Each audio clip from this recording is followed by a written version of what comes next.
ओम शांति। आज बाबा की 26 तारीख की मुरली है, 26/11/2020। मुरली का सार है, मीठे बच्चे अपने कैरेक्टर सुधारने के लिए याद की यात्रा में रहना है। बाप की याद ही तुम्हें सदा सौभाग्यशाली बनाएगी। বাবা বলছেন মিঠে বাচ্চে নিজের চরিত্রকে শুধরানোর জন্য সবসময় বাবার ইয়াদে থাকো। বাবার ইয়াদই তোমাকে সদাকালের জন্য সৌভাগ্যশালী বানাবে। আজকের প্রশ্ন, अवस्था की परख किस समय होती है? अवस्था की परख किस समय होती है? अवस्था की परख तब होती है जब हम लोगों को जब बीमारी आती है आत्मा को, तब उस समय अगर खुशी खुशी सबको बाप का याद दिलाया जाए तो उसी से परख होता है कि इसकी अवस्था अच्छी है। अच्छी अवस्था किसको कहेंगे? বাবা আরেকটা প্রশ্ন করছেন যে খুব সুন্দর স্থিতি কাকে বলা যাবে? তো বাবা उत्तरे बोलছেন, अवस्था की परख बीमारी के समय होती है। बीमारी में भी खुशी बनी रहे ना। स्थितिर परख बाबा बोलছে যখন অসুখ বিসুখ হয় তখন তোমার স্থিতি কেমন আছে, তো তখনই পরীক্ষা হবে যে তোমার আসল স্থিতি কি আছে। तो अवस्था की परख बीमारी के समय होती है, बीमारी में भी खुशी बनी रहे और खुश मिजाज चेहरे से सबको बाप की याद दिलाते रहो। মানে নিজে খুশিতে তো থাকবই আমরা, যারা আমাদের আশেপাশে আমাদেরকে দেখার জন্য আসবে তাদেরকেও বাবার याद कराते হবে। यही है अच्छी अवस्था। अगर खुद रोएंगे, उदास होंगे तो दूसरों को खुश मिजाज कैसे बनाएंगे? कुछ भी हो जाए रोना नहीं है, कुछ भी हो जाए रोना नहीं है। ओम शांति। दो अक्षर गाए जाते हैं, दुर्भाग्यशाली और सौभाग्यशाली। सौभाग्य चला जाता है तो दुर्भाग्य कहा जाता है। দুটো শব্দ আছে, দুর্ভাগ্যশালী আর সৌভাগ্যশালী। তো বলছে যদি সৌভাগ্য দেখা যাচ্ছে না তার মানে কি আছে? दुर्भाग्य আছে। स्त्री का पति मर जाता है तो वह भी दुर्भाग्य कहा जाता है। अकेली हो जाती है, अभी तुम जानते हो हम सदा के लिए सौभाग्यशाली बनते हैं। वहाँ दुख की बात नहीं। कहाँ? मृत्यु का नाम नहीं होता, विधवा नाम ही नहीं होता। बाबा एकदम डिक्लेयर করে দিচ্ছেন যে সত্যযুগে বিধবা বলে কোনো শব্দ থাকবে না। तो विधवा को दुख होता है, रोती रहती है। भल साधु संत हैं, ऐसा नहीं कि उन्हें कोई दुख नहीं होता है। कोई तो पागल भी बन पड़ते हैं, बीमार रोगी भी हो जाते हैं। कौन? साधु सन्यासी लोग। हाँ, যদি তারা ঠিক মতন শরীরে ধ্যান না রাখে আর শীতের সময় পাহাড়ে ঠান্ডায় বসে আছে তো নানান রকম শারীরিক কষ্ট ওরা নিজেকে দেয়। তাই বলছে অনেকেরা পাগলও হয়ে যায়, অনেকেরা অসুস্থ হয়ে যায়, রোগী হয়ে যায়। तो यह है ही रोगी दुनिया, सतयुग है निरोगी दुनिया। तुम बच्चे समझते हो हम भारत को फिर से श्रीमत पर निरोगी बनाते हैं। इस समय मनुष्यों के कैरेक्टर्स बहुत खराब हैं। अब कैरेक्टर सुधारने की भी कोई डिपार्टमेंट होगी। बाबा বলছেন যে সারা দুনিয়ার ক্যারেক্টার এখন এত খারাপ, তো নিশ্চয়ই ক্যারেক্টার শুধরানোর জন্য একটা আলাদা ডিপার্টমেंट হবে। स्कूलों में भी स्टूडेंट का रजिस्टर रखा जाता है, उनके कैरेक्टर्स का पता चलता है। इसलिए बाबा ने भी रजिस्टर रखवाया था। तो हर एक अपना रजिस्टर रखो। कैरेक्टर देखना है कि हम कोई भूल तो नहीं करते। पहली बात तो बाप को याद करना है, उनसे ही तुम्हारा कैरेक्टर सुधरता है और आयु भी बड़ी होती है। तो क्या क्या लाभ है बाबा की याद से?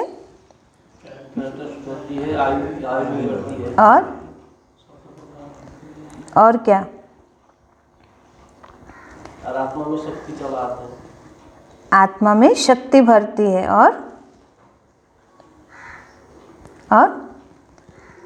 आत्मा पावन होती है और पद्मों की कमाई होती है। तो ये सब याद नहीं है क्या?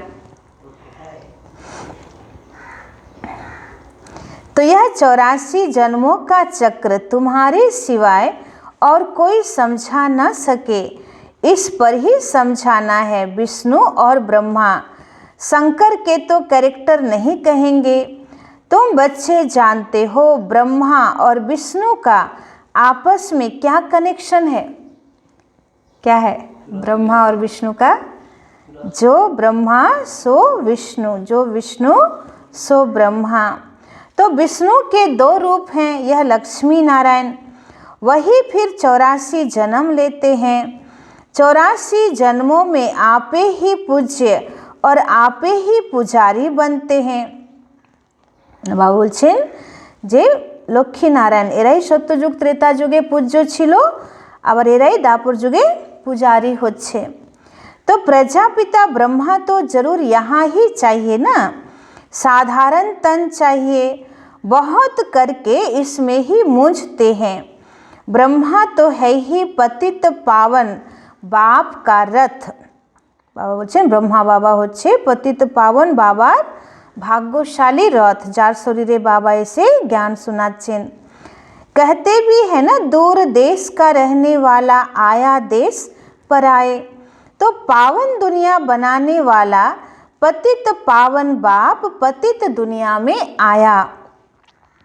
तो पतित दुनिया में एक भी पावन नहीं हो सकता।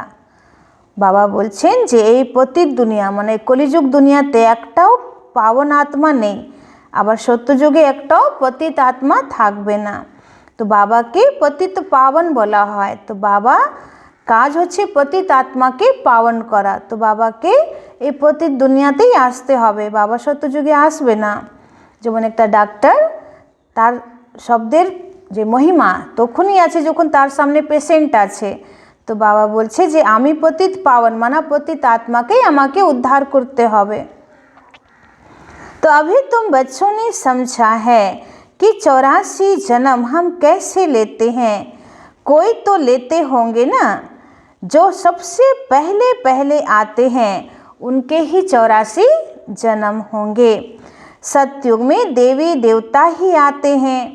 मनुष्यों का जरा भी ख्याल नहीं चलता 84 जन्म कौन लेंगे। समझ की बात है ना। पुनर्जन्म तो सब मानते हैं, 84 पुनर्जन्म हुए, यह बड़ी युक्ति से समझाना है। बाबा बोलছেন যে মানুষ তো ভাবে 84 লক্ষ জনে, কিন্তু 84 লক্ষ জনি ড্রামাতে নেই, মাত্র 84টা জন্ম আছে। তো কাদের 84 জন্ম হবে? যারা সত্যযুগের একদম প্রথম থেকে আসবে তাদেরই 84 জন্ম হবে। तो 84 जन्म तो सभी नहीं लेंगे ना। एक साथ सब थोड़े ही आएंगे और शरीर छोड़ेंगे। भगवान वाच भी है कि तुम अपने जन्मों को नहीं जानते हो, भगवान ही बैठ समझाते हैं। बाबा बोलছেন যে তোমরা নিজের জন্মকে জানো না, বাবাই এসে তোমাদের 84 জন্মের সমস্ত বৃত্তান্ত বলছেন। तुम आत्माएं 84 जन्म लेती हो। यह 84 की कहानी बाप तुम बच्चों को बैठ सुनाते हैं। यह भी एक पढ़ाई है। 84 का चक्र तो जानना बहुत सहज है, दूसरे धर्म वाले इन बातों को समझेंगे नहीं। बाबा बोलছেন যে 84 জন্মের ব্যাপার অন্য ধর্মের জন্য তো নেই, अन्य धर्मेर लोकेरा तो 84 जन्मेर कथा बुझबेई ना। तो यह भी एक पढ़ाई है ना। तुम्हारे में भी कोई सभी 84 जन्म नहीं लेते। तो कौन लेंगे 84 जन्म? पहले पहले कौन आएंगे? जो संपूर्ण पावन बन जाएंगे, जो सच्चा हड्डी पुरुषार्थ करेंगे वो 84 जन्म लेंगे, अर्थात वो पहले पहले सतयुग में आएंगे। तो सारा मदार पढ़ाई और याद पर है ना। 84 जन्म लेने का या सतयुग में पहले पहले आने का जो मदार है, आधार है, वो क्या है? पढ़ाई और याद। उस समय जो आत्माएं होंगे उनके साथ डिग्री को मिलाना पड़ेगा, संस्कार को मिलाना पड़ेगा, तभी आएंगे। उनमें भी नंबर 1 है याद। डिफिकल्ट सब्जेक्ट पर मार्क्स ज़्यादा मिलती है, उनका प्रभाव भी होता है। बाबा आरो क्लियर करছেন कि যেটা सबथेके डिफिकल्ट सब्जेक्ट्स সেটাই যদি কোনো স্টুডেন্ট পাস করে তো তার মার্কস কি বেশি আছে। तो उनका प्रभाव भी होता है। उत्तम, मध्यम, कनिष्ठ सब्जेक्ट होती है ना। इसमें है 2 मुख्य। बाप कहते हैं मुझे याद करो तो संपूर्ण निर्विकारी बन जाएंगे और फिर विजय माला में पिरो जाएंगे। बाबा बोलছে स्कूले যেমন অনেক রকম সাবজেক্ট হয়, কিন্তু মুখ্য মুখ্য সাবজেক্ট যেমন অঙ্ক বা বিজ্ঞান বা ইংলিশ, তো এইগুলোতে নাম্বারের দেখা যায়। তো ঠিক সেরকম বাবা বলছেন যে তোমাদের দুটো সাবজেক্টে পাস হতে হবে বিশেষ। সেটা কি? এক হচ্ছে যোগ আর একটা হচ্ছে পবিত্রতা धारणा। तो विजय माला में पिरो जाएंगे। यह रेस है ना। पहले तो खुद को देखना है कि मैं कहाँ तक धारण करता हूँ, कितना याद करता हूँ, मेरे कैरेक्टर्स कैसे हैं। अगर मेरे में ही रोने की आदत है तो दूसरे को खुश मिजाज कैसे बना सकता हूँ। बाबा बोलছেন যদি তুমি নিজেই কাঁদো তাহলে অন্যকে। तो बाबा कहते जो रोते हैं सो खोते हैं। कुछ भी हो जाए लेकिन रोने की दरकार नहीं है। बीमारी में भी खुशी से इतना तो कह सकते हो कि अपने को आत्मा समझ बाप को याद करो। बीमारी में ही अवस्था की परख होती है। तकलीफ में थोड़ा कुड़कने की आवाज़ भल निकलती है, परंतु आत्मा समझ बाप को याद करना है।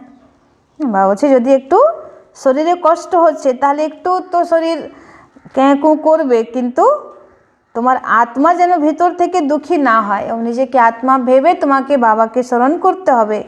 অর্থাৎ যতটা সম্ভব অশরীরী অবস্থার অভ্যাস করো অসুখের সময়ও, তাহলে দেহের ভান বেশি টানবে না। আর যদি আমি নিজেকে আত্মা ভুলে থাকি আর বারবার দেহের চিন্তা করি তাহলে অসুখ বিসুখ কী হবে?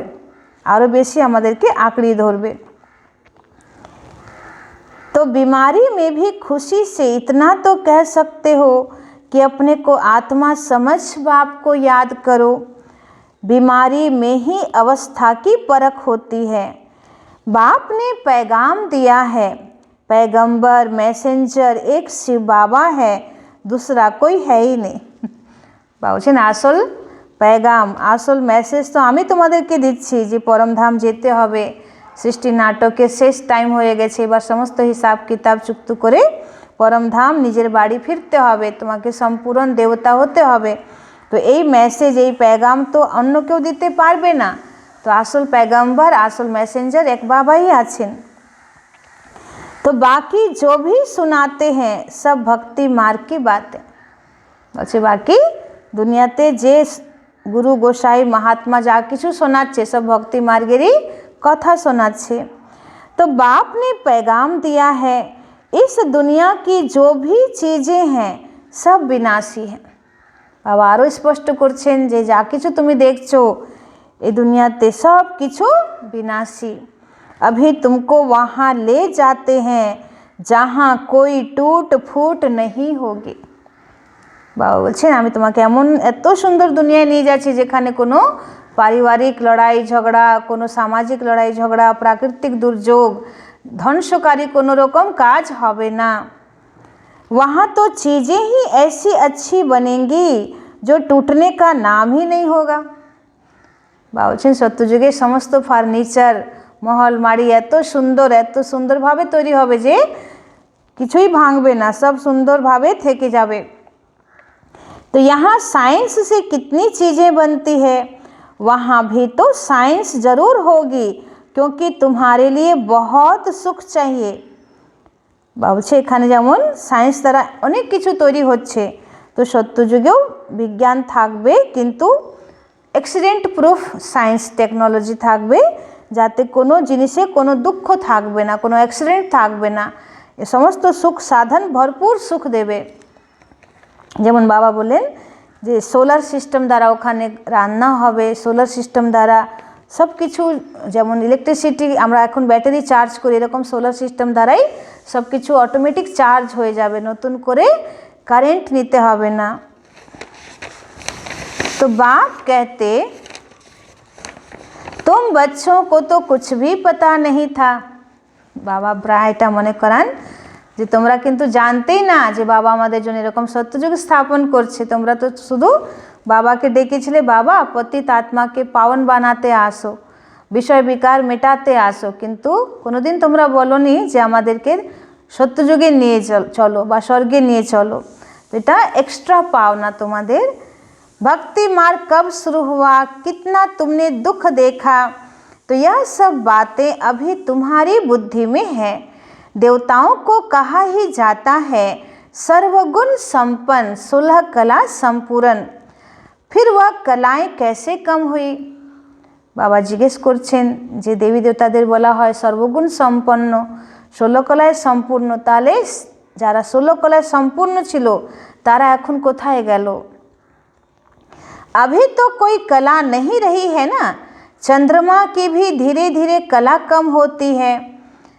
तो तुम जानते हो यह दुनिया भी पहले नहीं है, तो हर चीज़ सत्व प्रधान फर्स्ट क्लास होती है। और सत्ययुगे प्रत्येक जिनिस ही सत्व प्रधान होवे, फिर पुरानी होते कलाएं कम होती जाती हैं।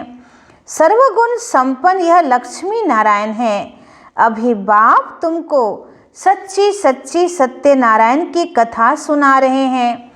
अभी है रात, फिर है दिन। तुम संपूर्ण बनते हो तो तुम्हारे लिए फिर सृष्टि भी नहीं चाहिए। কত সুন্দর বাবা আমাদেরকে ভালোবেসে বাবা বলছেন যে তোমরা যখন সম্পূর্ণ হয়ে যাচ্ছ তো তোমাদের জন্য বাবাকে সৃষ্টিটা নতুন করতে হচ্ছে, পুরো সৃষ্টিকেই শতপ্রধান করতে হচ্ছে। तो 5 तत्व भी सत्व प्रधान बन जाते हैं, इसलिए शरीर भी तुम्हारे नेचुरल ब्यूटीफुल होते हैं, सत्व प्रधान होते हैं। तो यह सारी दुनिया 16 कला संपूर्ण बन जाती है। अभी तो कोई कला नहीं है। जो भी बड़े से बड़े लोग हैं अथवा महात्मा आदि हैं, यह बाप की नॉलेज उनकी तकदीर में है ही नहीं। ভাবছেন যারা এখন বড় বড় লোক হয়ে আছে বা খুব বড় বড় ভিআইপি হয়ে আছে, তো তাদের ভাগ্যে বাবার এই জ্ঞান নেই। उन्हों को अपना ही घमंड है, बहुत करके हैं ही गरीबों की तकदीर में। তো এটাও আমাদের পরম সৌভাগ্য যে আমাদের ভাগ্যেই বাবার জ্ঞান আছে। বড় বড় যারা দুনিয়াতে খুব বড় বড় ডিগনিটারিজ, বড় বড় ভিভিআইপি বা হচ্ছে তাদের ভাগ্যে বাবার এই জ্ঞান নেই। তাহলে কত খুশি আমাদেরকে থাকা দরকার যে এত উঁচু জ্ঞান, এত শ্রেষ্ঠ জ্ঞান একমাত্র আমরাই পাচ্ছি। तो पवित्र होते ही हैं सन्यासी। कोई कहते हैं इतना ऊंचा बाप है, उनको तो कोई बड़े राजा अथवा पवित्र ऋषि आदि के तन में आना चाहिए। बाबा বলছেন যে অনেকেরা তোমাদেরকে একটু কমেন্ট করেন যে যদি তোমাদের বাবা এত উঁচু, এত সে নিজেই ভগবান আছেন, তাহলে ওনাকে তো কোনো বড় রাজার শরীরে আসা উচিত বা কোনো পবিত্র ঋষি মুনির শরীরে আসা উচিত। तो बाबा बोलছেন कि मैं किसमें आता हूँ, मैं उसमें ही आता हूँ जिसने पूरे 84 जन्म लिए। बाबा আবার উত্তর দিচ্ছেন যে আমি তার শরীরেই আসবো যে পুরো 84 জন্ম নিয়েছে। एक दिन भी कम नहीं। कृष्ण पैदा हुआ उस समय से 16 कला संपूर्ण ठहरा। फिर सतो रजो तमो में आते हैं। हर चीज पहले सतो प्रधान फिर सतो रजो तमो में आती है। बाबा বলছেন যে 16 কলা সম্পূর্ণ কৃষ্ণ, তো কৃষ্ণের আত্মাকে ও 4টে স্টেজ পার করতে হচ্ছে। তো সেই আত্মা যখন সত্যযুগে ছিল তখন পূর্ণ সত প্রধান, তারপরে ত্রেতা যুগে সত, তারপরে রজ, কলিতে তম, যখন একদম তম প্রধান হয়ে যাচ্ছে তখন তার শরীরেই আমি আসছি। তো কৃষ্ণের আত্মাই দাদা লেখরাজ রূপে যখন কলিযুগে, তো যখন ওনার 60 বছর বয়স হয়ে যায় তখন শিব বাবা ওনার মধ্যে আসছেন। তো একদম সঠিক হিসাব আছে যে 84 জন্ম কৃষ্ণের আত্মার যখন হয়ে যাচ্ছে তখন তার শরীরেই বাবা আসছেন। তো বাবা বলছেন আমি এরকম পুরনো অনুভবী শরীরেই আমি আসি, আমি যার তার শরীরে আসতে পারবো না। तो सतयुग में भी ऐसा होता है, बच्चा सतो प्रधान होता है, फिर बड़ा होगा तो कहेगा अब हम यह शरीर छोड़ सतो प्रधान बच्चा बनता हूँ। सतयुगे देह राखार समय आत्मा बोलबे जे एबार आमी बृद्ध शरीर एखाने छेड़े आमी एकटा नतून छोट्ट शिशु शरीरे जाबो। तो तुम बच्चों को इतना नशा नहीं है।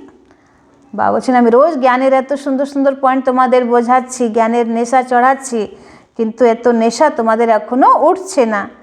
खुशी का पारा नहीं चढ़ता है, जो अच्छी मेहनत करते हैं खुशी का पारा चढ़ा रहता है, शकल भी खुशनुमा रहती है, आगे चल तुमको साक्षात्कार होते रहेंगे। तो जैसे घर के नज़दीक आकर पहुँचते हैं तो फिर वह घर बार मकान आदि याद आता है ना, तो यह भी ऐसे है। पुरुषार्थ करते करते तुम्हारी प्रारब्ध जब नज़दीक होगी तो फिर बहुत साक्षात्कार होते रहेंगे। बाबा বলছেন কি যেমন কোনো মানুষ অনেক দূর থেকে অনেক দিন পরে তার বাড়ি যখন ফিরে আসে তখন বাড়ির আশেপাশে কাছে গ্রামে আসলেই তার সব কিছু মনে পড়ে বা দেখতে পারে যে এবার এত মানে এই মাইল পরে আমার বাড়ি চলে আসবে। তো ঠিক সেরকম বাবা বলছি যে তোমরা পুরুষার্থ করতে করতে যখন সম্পূর্ণতার দিকে কাছে চলে যাবে তখন সত্যযুগের সমস্ত সিন সিনারি তোমরা সাক্ষাৎকারে দেখতে পারবে। खुशी में रहेंगे तो जो नापास होंगे उनका क्या होगा? जो नापास होंगे उनका क्या होगा? हैं? उसको साक्षात्कार नहीं होगा, वो शर्म के मारे डूब मरते हैं। जो नापास होंगे वो शर्म के मारे डूब मरते हैं। तुमको भी बाबा बता देते हैं फिर बहुत पछताना पड़ेगा। अपने भविष्य का साक्षात्कार करेंगे, हम क्या बनेंगे तो बाबा दिखलाएंगे यह विकर्म आदि किए हैं, पूरा पढ़े नहीं ट्रेटर बने इसलिए यह सजा मिलती है। तो बाबा ভালো করে তখন আরও দেখিয়ে দেবে যে তুমি এই বিকর্ম করেছো জ্ঞানে আসার পরেও, এই জন্যে তুমি ভালো করে পড়াই করোনি, ট্রেটার হয়েছো, মানে বাবার আরও নিন্দা করিয়েছো, এই জন্য এবার পাও শাস্তি। तो सब साक्षात्कार होगा, बिगर साक्षात्कार सजा नहीं देंगे। आगे कि विकर्म করেছি সেটা বাবা সাক্ষাৎকার করাবে, তারপরে শাস্তি দেবে। कोर्ट में भी बताते हैं ना तुमने यह किया उसकी सजा है। तो जब तक कर्मातीत अवस्था हो जाए तब तक कुछ न कुछ निशानी रहेगी। বাবা বলছেন যতক্ষণ কর্মাতীত অবস্থা না আসছে ততক্ষণ কিছু না কিছু ভুল চুক তো হবেই। आत्मा पवित्र हो जाती है फिर तो शरीर छोड़ना पड़े। যখন आत्मा संपूर्ण पवित्र हो जाए তখন এই দেহটাকেই ছেড়ে দেবে। फिर यहाँ रह न सके तो यह अवस्था तुमको धारण करनी है। अभी तुम वापस जाए फिर नई दुनिया में आने के लिए तैयारी करते हो। तुम्हारा पुरुषार्थ ही यह है कि हम जल्दी जल्दी जाएं फिर जल्दी जल्दी आएं। বলছে তোমাদের পুরুষার্থ কি আছে যে খুব তাড়াতাড়ি আগে পরমধাম যাও সম্পূর্ণ হয়ে তারপরে তাড়াতাড়ি सत्ययुगे আসো, এটাই হচ্ছে মেন পুরুষার্थ। तो जैसे बच्चों को खेल में दौड़ाते हैं ना, निशाने तक जाकर फिर लौट आना है, तो तुमको भी जल्दी जल्दी आना है, फिर पहले नंबर में नई दुनिया में आना है। तो तुम्हारी रेस है यह, स्कूल में भी रेस कराते हैं ना, तुम्हारा है यह प्रवृत्ति मार्ग। तुम्हारा पहले पहले पवित्र गृहस्थ धर्म था, अभी है विशेष, फिर वाइसलेस वर्ल्ड बनेगा। বলছে সত্যযুগে তোমরা গৃহস্থ ধর্মেই থাকবে, কিন্তু তোমাদের গৃহস্থ জীবন সম্পূর্ণ পবিত্র থাকবে, তো সেটাকে বলা হয় শুদ্ধ প্রবৃত্তি মার্গ। तो इन बातों को तुम सिमरन करते रहो तो भी बहुत खुशी रहेगी। বলছে সব সময় সারা দিন এই বাবার এত সুন্দর জ্ঞানের পয়েন্টগুলোকে চিন্তন করো, সিমরন করো, তাহলে তোমার খুশি বজায় থাকবে। हम ही राज्य लेते हैं फिर गंवाते हैं, हीरो हीरोइन कहते हैं ना, तो हमारा হিরো হিরোইন का পার্ট है। যেহেতু আমরা সত্যযুগে স্টার্টিং থেকে আসছি, পুরো কল্পে আমরাই শ্রেষ্ঠ পার্ট প্লে করছি, তো বলছে তোমাদেরই হিরো হিরোইনের পার্ট আছে। तो हीरे जैसा जन्म लेकर फिर कौड़ी जैसे जन्म में आते हैं, तो अभी बाप कहते तुम कौड़ियों पिछाड़ी टाइम वेस्ट मत करो। এত অমূল্য হিরে তুল্য জন্ম পেয়ে সামান্য টাকা পয়সা ইনকাম করার জন্যে বাবার সেন্টারে না আসা, ডেলি মুরলি না পড়া, বাবার ঘরে এসে সেবা না করা, বাবা বলছে এগুলো হচ্ছে যে সামান্য কড়ির পিছনে তুমি সময় নষ্ট করছো। यह कहते हैं हम भी टाइम वेस्ट करते थे। ব্রহ্মা বাবা বলছেন যে আমি যতক্ষণ বাবার জ্ঞান পাইনি তো আমি হীরের ব্যবসা করতাম, এখন মনে হচ্ছে ওটা এক ধরনের সময় নষ্ট। তো বাবা যার জ্ঞানরত্ন দিচ্ছে, বাবা যা ইনকাম করাচ্ছে, তার কাছে এই হীরের ব্যবসাও কিছুই নেই। तो हमको भी कहा अब तो तुम मेरा बनकर यह रूहानी धंधा करो। ব্রহ্মা বাবা অনুভব শোনাচ্ছেন যে শিব বাবা ওনাকে বললেন যে এবার তুমি আমার হও আর আমার হয়ে তুমি রুহানি ব্যবসা করো। তো ঝট সব কুছ ছোড় দিয়া, ব্রহ্মা বাবা এক সেকেন্ডের মধ্যে হীরের ব্যবসা ছেড়ে দিলেন। पैसे कोई फेंक तो नहीं देंगे ना, पैसे हैं तो काम में आते हैं। অনেকেরা বলেন না যে যদি তাই হয় তাহলে টাকা পয়সা কেন রাখা হয়, সেটাও ফেলে দেয়। তো বাবা বলছে সেটা তো কাজে লাগবে না, বাবার যজ্ঞ স্থাপন করতে তো কাজে লাগবে। पैसे बिना कोई मकान आदि थोड़े ही मिल सकता है। বলছে পয়সা না হলে তো বাড়িও বানানো যাবে না। आगे चल तुम्हारे पास क्या होगा, आगे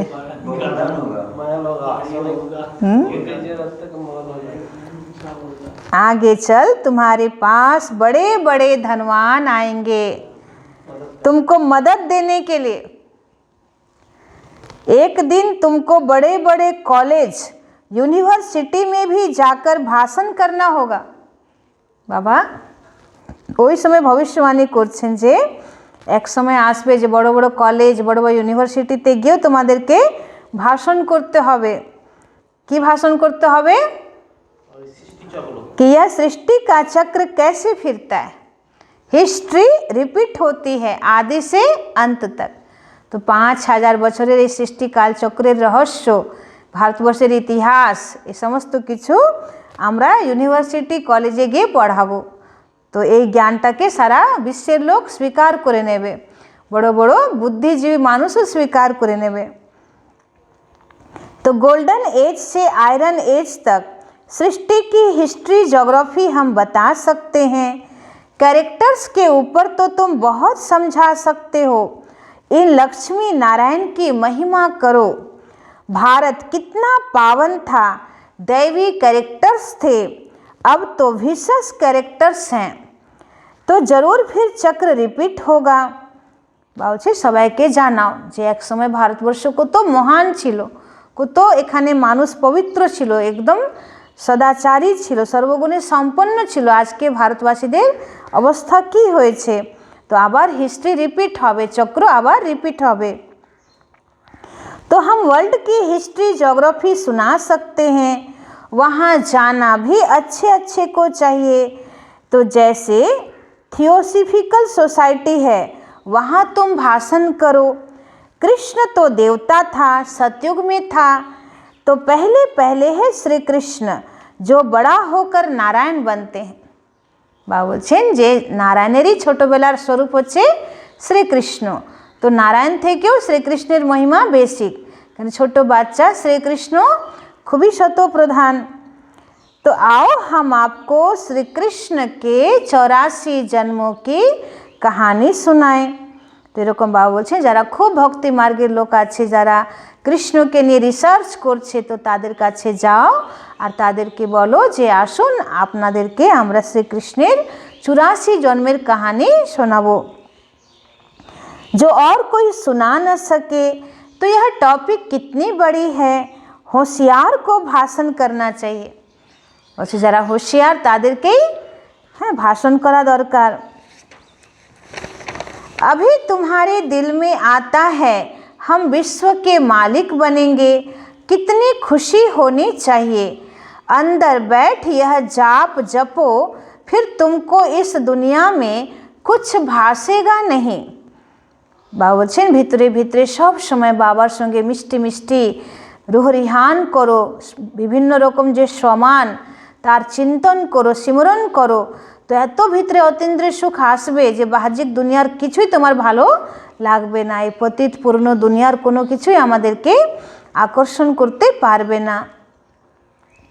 यहाँ तुम आते ही हो विश्व का मालिक बनने परमपिता परमात्मा द्वारा। तो विश्व तो इस दुनिया को ही कहा जाता है, ब्रह्मलोक व सूक्ष्म वतन को विश्व नहीं कहेंगे। বাবা কালকেও বলেছিলেন, আজকেও বলছেন যে ব্রহ্মলোক আর সূক্ষ্মবতন, সেখানে এই পঞ্চভূত নেই বা সেখানে মনুষ্য সৃষ্টি নেই, তো ব্রহ্মলোক বা সূক্ষ্মবতনকে বিশ্ব বলা যাবে না। बाप कहते हैं मैं विश्व का मालिक नहीं बनता हूँ, मैं तुम बच्चों को बनाता हूँ। বাবা তো বেহদের বাবা না, বাবা তো সবসময় দাতা। তো বাবা বলছেন আমি বিশ্বের মালিক হই না, আমি তোমাদেরকে বানাচ্ছি। कितनी गुह्य बातें हैं, तुमको विश्व का मालिक बनाता हूँ, फिर तुम माया के दास बन जाते हो।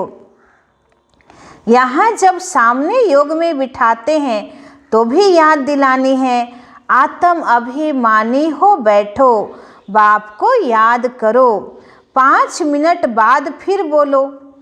बाबा से যখন তোমরা কাউকে যোগ করাচ্ছ তো বারবার অ্যাটেনশন देवा कराओ जे तुमरा নিজেকে आत्मा भावছো। तो तुम्हारे योग के प्रोग्राम चलते हैं ना, आज सारा दिन যোগ ভাটি আছে, আমাদের আদরণীয় সুরজ ভাই আমাদের ক্লাস করাবেন যোগের উপরে আজকে।